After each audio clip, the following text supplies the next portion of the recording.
You know, there's nothing I love more than watching a colony of bees going about their daily chores, helping make our gardens more productive. This is Tetragonula carbonaria, otherwise known as sugarbag bee or Australian stingless bee. And this particular hive has had a long and successful life on our show. The hive entered our world back in 2012 when I was given it by native bee expert Peter Clark. Let me open it up and you can have a look. I've especially prepared this hive so you can have a look. And if you look over here, there's little containers filled with honey and pollen. That's a honey container that's just been opened. Fantastic.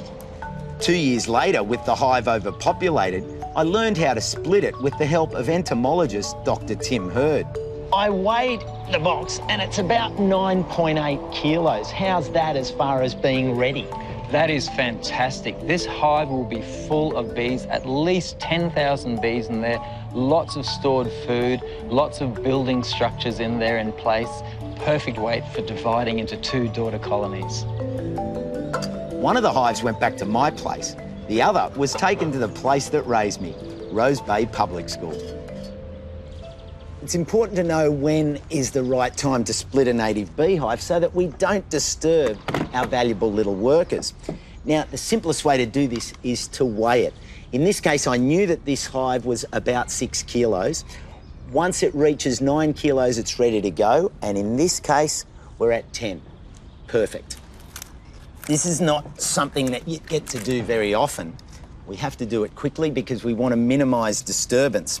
The bees have sealed off all of these sections because it's a sterile hive and they protect the cleanliness very much. So I've gone along with this blade and broken the seal that they've worked hard to put in, and now it's time to lift this up and see exactly what's going on under here.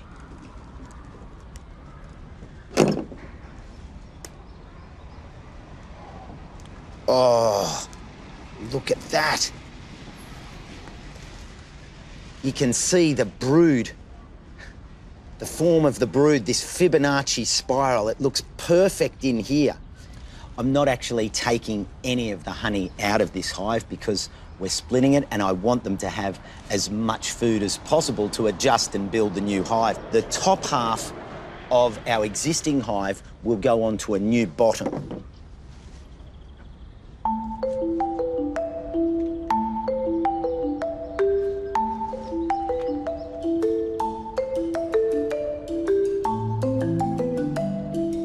And then the top goes on our existing base. Perfect. It's important to secure the hive until the bees can reseal it themselves. You may well say, hey, you've got 2 hives, but only 1 queen. Not a problem. Tetragonula bees are really good at requeening. Now, all I need is a little bit of help to put these out.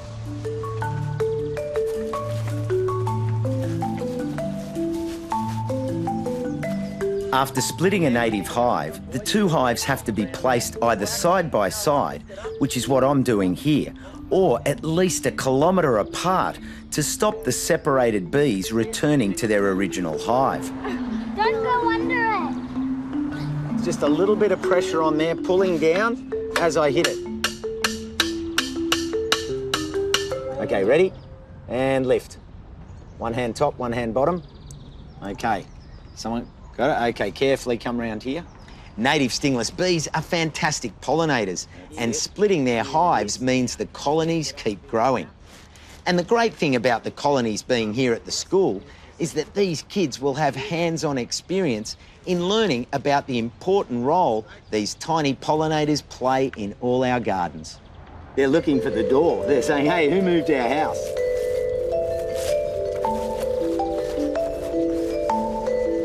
Okay, lift it up. Oh, look how high you've lifted it. You lifted it right up.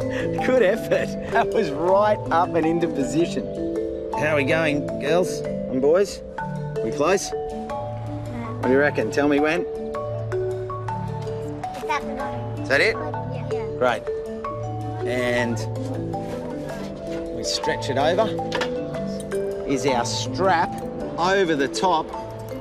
Hopefully these colonies will keep growing so that in a year or so I can divide them once again. 2 will become 4 and we can share the new hives with others in the community.